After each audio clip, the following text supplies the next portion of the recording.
Hello everyone. So I went to the OGS Go server, and when you play games, it will show you the your uh, rank versus everyone else's rank. It has a little bell curve. Well, I went and noticed that the x-axis of the ranks isn't uniformly distributed. It kind of jumps around. It goes like jumps in 10 rank increments, and then it sort of goes to about five or something rank increments. And I was like, oh, what would it look like if you actually space the x-axis out correctly? And so I rebuilt the graph based on the data that was available. And what you're looking at is this graph. And then I've been looking at this thinking, what does this graph tell us about Go and people and their struggles? And I think I've got it. I think I cracked it. What you're seeing here is an acceleration of people getting to higher and higher and higher ranks.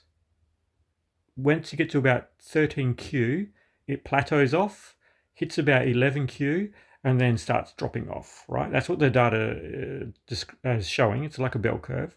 But what this is actually showing us is a phase change in understanding. You know how you feel like you hit a plateau?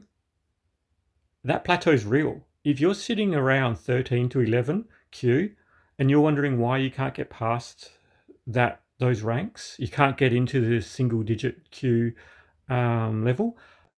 When you're playing at those lower ranks from 30 to 11, every time you make a mistake, you can see that mistake directly. You can say, oh, that ladder didn't work, or that Atari didn't work, I lost stones, or I should have played a better shape because I got cut, right?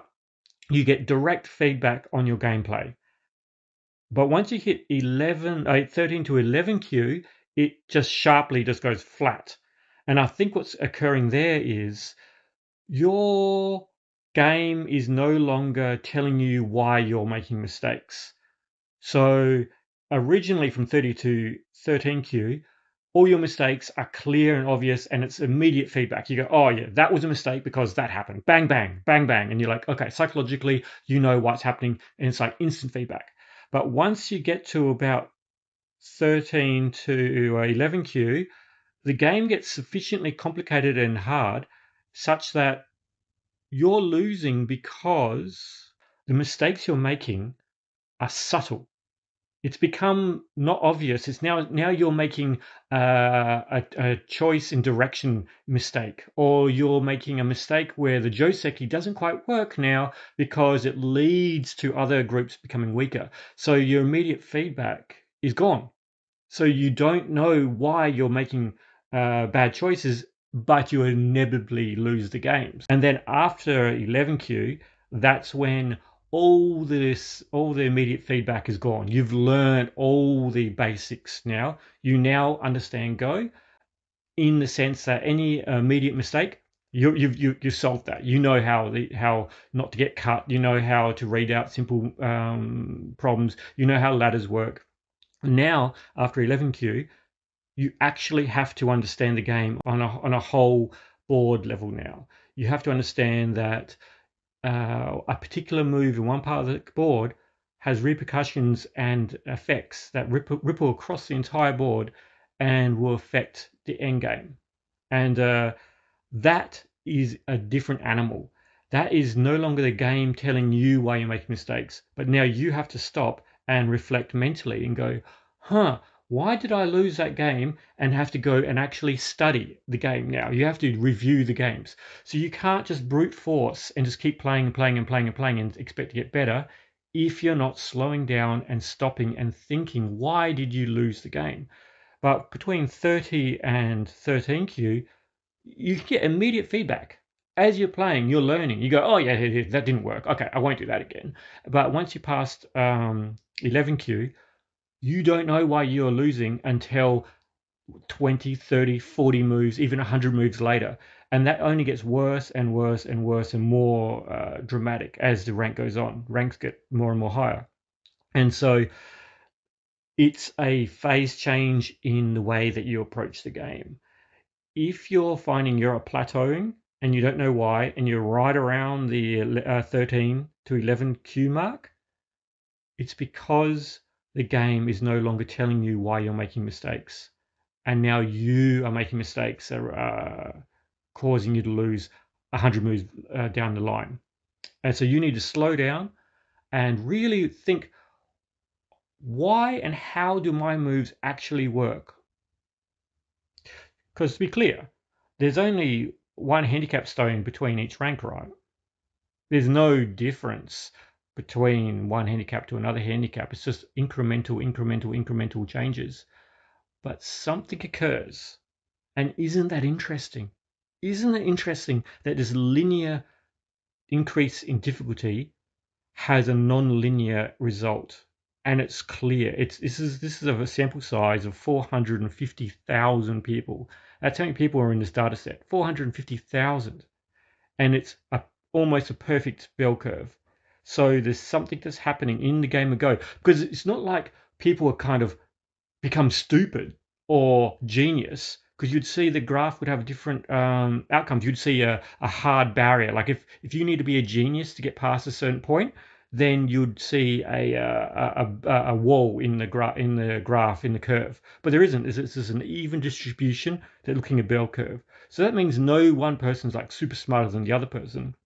You're just seeing something occurring that is localized to the game of Go itself and how humans interact with this game. There's a certain level of hardness and complexity that hits, and it hits so clearly. So if you're wondering what techniques you should be doing to getting past this plateau, it really comes down to, you can't get better by yourself if you're not reviewing your games. If you haven't got people who are better than you telling you how to play better, you need to play against better people. So if you're plateauing and you're only playing against people relative to your own strength, they won't show you how to play better because they're stuck on the same plateau. You won't see the moves that you're supposed to be doing, because between 30 and 13Q, you can self-teach. You'd be like, oh yeah, there, that ladder didn't work. You can see clearly and you learn from that. But once you hit that plateau, the people you're playing against aren't playing any better than you, and you can't see your own mistakes because you're not making those mistakes anymore. So you actually need to play against harder opponents, or have someone tutoring you, or do some reviewing of your games. You have to actually actively study, because introspection is the only way you're going to get past this plateau. And I felt it when I hit. I remember I was on KGS long time ago, and I plateaued at, I think it was I remember it was 10Q.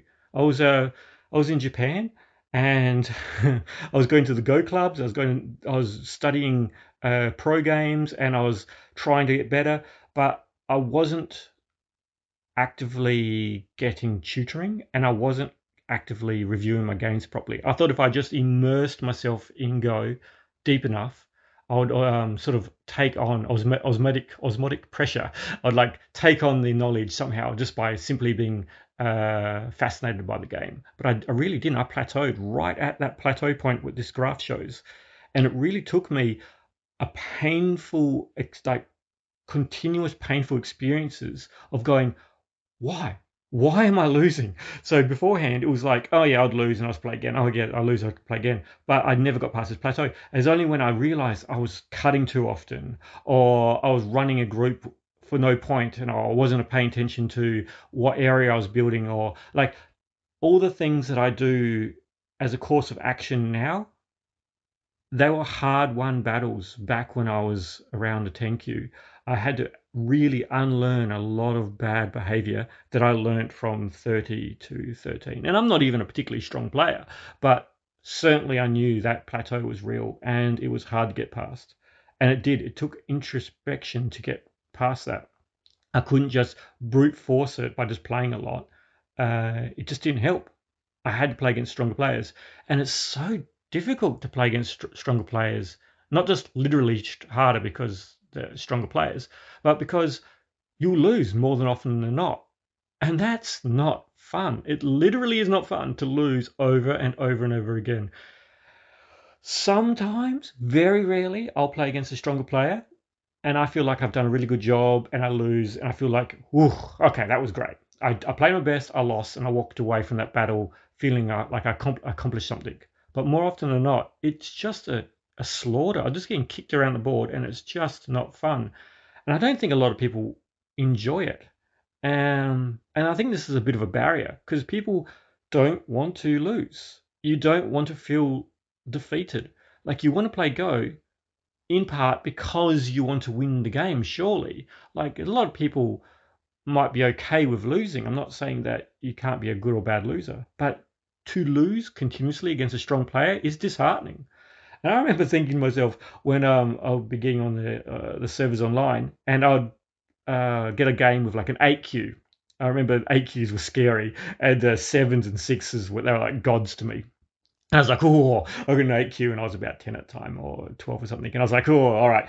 I'd brace myself, and I'd like even take little breaths and be like, okay, let's do it.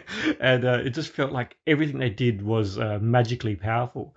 And if I got to beat them, it was such a good rush. It was like killing a god because they just never made mistakes and they seemed to punish all my mistakes. So to get them was a really big thing. And now, um, 8Qs are cute. I like playing against them because I can generally always win. And it's this wonderful sort of it's relaxing now. I enjoy when an 8Q connects with me now because I'm like, oh, this is going to be a fun little game. I can just practice my fundamentals on them, and that's what I do. I don't play any crazy moves. It's a funny thing when I play against weaker players now.